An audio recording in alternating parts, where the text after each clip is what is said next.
Fascism یا فسطائیت کیا ہے؟ بسم اللہ الرحمن الرحیم۔ میرا نام فاروق صادق ہے اور تاریخ کہانی کے ایک اور سلسلے کے ساتھ حاضر ہیں۔ آج کل ہمارے ملک کے اندر ایک لفظ اور ایک سیاسی اصطلاح بہت زیادہ استعمال ہو رہی ہے، وہ ہے فسطائیت یا فاشزم کی۔ آخر یہ فسطائیت یا فاشزم کیا ہوتی ہے؟ ہم اس ویڈیو میں اس کو دیکھیں گے، پھر ہم دیکھیں گے کہ فسطائیت یا فاشزم کو کیوں فروغ ملا، اور پھر اسے اگلے ویڈیو میں ہم دیکھیں گے کہ فسطائیت یا فاشزم کے کیا نقصانات تھے اور کیا فوائد تھے۔ آج کی پہلی ویڈیو میں ہم بات کریں گے کہ فاشزم کیا ہے۔ فاشزم، جس کو انگریزی میں فیشزم کہتے ہیں، یہ فیشیو سے نکلا ہے، جس کا مطلب ہے کہ لکڑیوں کا ایک ایسا گٹھا، ٹہنیوں کا ایک ایسا گٹھا جس کے اندر ایک کلہاڑا وجود ہو، اور یہ رومن امپائر کی سلطنت روما کی طاقت کے نشانی کے طور پر استعمال ہوتا تھا۔ اب یہ ہوا کہ پہلی جنگ عظیم کے اندر اٹلی نے اتحادی افواج کا ساتھ دیا۔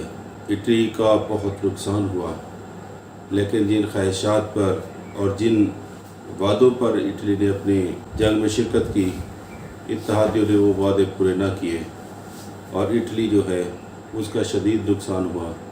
لیکن اس کے ساتھ ساتھ اٹلی سیاسی بحران کا شکار ہوا۔ اس وقت نظریات کی مارا ماری تھی، اور انہی میں کیپٹلزم بھی تھی، سوشلزم بھی تھی، اور برابری کی تحریک بھی شامل تھی۔ اسی کے دوران مسولینی کا عروج حاصل ہوتا ہے۔ مسولینی ایک نئے خیال کے ساتھ آتا ہے، وہ ایک نیا فلسفہ لے کے آتا ہے کہ وہ کہتا ہے کہ اس ملک کو ایک مضبوط اور طاقتور آدمی روک سکتا ہے، کمزور کا کوئی وارث نہیں ہوتا، کمزور کی یہ دنیا نہیں ہے، طاقتور کی یہ دنیا ہے، کمزور نے مٹ جانا ہوتا ہے، ہمیں طاقتور ہونا پڑے گا، ہمیں طاقت سے چیزوں کو روکنا پڑے گا۔ اور پھر اس کے ساتھ چند لوگ اکٹھے ہو جاتے ہیں، وہ لوگ کالی شرٹیں پہننا شروع کر دیتے ہیں اور بلیک شرٹس کے نام سے مشہور ہو جاتے ہیں۔ یہ اس مقامی علاقے میں، میلان کے علاقے میں لوگوں کو مار مار کے مخالفین کو ان کو علیحدہ کر دیتے ہیں، ان پہ غالب آ جاتے ہیں، کیونکہ باقی جو گروہ تھے جس میں ٹریڈ یونین بھی تھیں، سوشلسٹ بھی تھے، اور باقی گروپ بھی جو تھے، یہ آپس میں لڑتے رہتے تھے، تو بلیک شرٹس نے ان کو آ کے قابو پا لیا۔ اس وقت کی اٹلی کی حکومت بھی ان ٹریڈ یونین سے، ان سوشلسٹوں سے، ان کمیونسٹوں سے تنگ تھی، اور انہوں نے ان بلیک شرٹس کے راستے میں کوئی رکاوٹ پیدا نہ کی، اور اس طرح اٹلی کے مختلف حصوں میں فاشسٹ گروپ جو ہیں وہ اکٹھا ہونا شروع ہو گئے۔ پھر ایک تقریب منعقد کی گئی جس میں یہ سارے گروپ اکٹھے ہوئے، اور 1921 کے اندر نیشنل فاشسٹ پارٹی کی بنیاد رکھی گئی، اور مسولینی کو اس کا لیڈر چنا گیا۔ اس کے بعد 1922 کے اندر 30,000 بلیک شرٹس جو ہیں وہ روم کے اندر مظاہرہ کرتے ہیں اور حکومت سے مطالبہ کرتے ہیں کہ حکومت جو ہے وہ استعفیٰ دے کے چلی جائے۔ اس وقت اٹلی کا بادشاہ مینول تھا، اس کو کہا گیا کہ وہ مارشل لا لگائے، لیکن اس نے مارشل لا لگانے سے انکار کر دیا۔ اس وقت کے وزیر اعظم نے استعفیٰ دے دیا، اور اٹلی کے بادشاہ نے مسولینی کو حکومت بنانے کی اجازت، اس وقت کے بادشاہ نے مسولینی کو حکومت بنانے کی دعوت دی، اور اس طرح مسولینی اٹلی کا وزیر اعظم بن گیا۔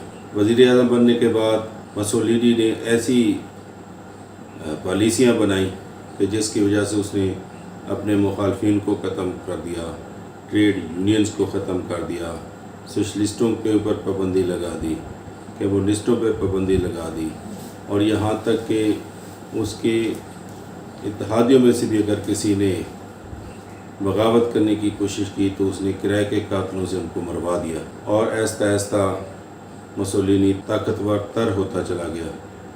اس نے پارلیمنٹ کو یہ حیثیت ختم کر دی، اس نے اپنے آپ کو پہلے چیف ایگزیکٹو ڈکلیئر کروایا، اپنے آپ کو چیف ایگزیکٹو بنوایا، پھر اس نے اپنے آپ کو 1 سال کے لیے ڈکٹیٹر کی طاقتیں دیں کہ اس کو تمام اختیارات اس کے پاس آ گئے، اور پھر اس نے ایسا کام کیا کہ پارلیمنٹ کے اندر کوئی بھی ایجنڈا جو ہے اس کی منظوری کے بغیر پیش نہیں ہو سکتا تھا، لہٰذا اس نے پارلیمنٹ کا کام بھی اپنے ہاتھ میں لے لیا، اور وہاں پر کوئی بھی ایسا قانون جو اس کی مرضی کے خلاف ہو وہ منظور نہیں ہو سکتا تھا۔ تو اس طرح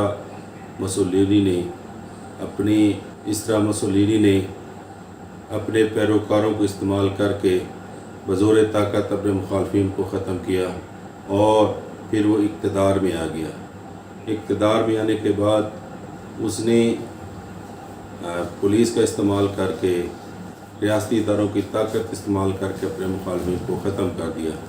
اس کے خلاف پارلیمنٹ کو اس نے اس طریقے سے بنایا کہ وہ پارلیمنٹ کو جواب دہ نہیں تھا، بلکہ پارلیمنٹ کے اختیارات بھی اس نے اپنے ہاتھوں میں لے لیے۔ اس نے ہر لحاظ سے اپنے مخالفین کو ختم کر دیا، اور اس کے خلاف کوئی آواز اٹھانے والا نہیں تھا، اور بالآخر اس نے اپنے آپ کو الڈیوس یعنی کہ دا لیڈر یعنی کہ قائد ڈکلیئر کر دیا، اور تمام قوم جو تھی وہ اس سے رہنمائی لیتی تھی۔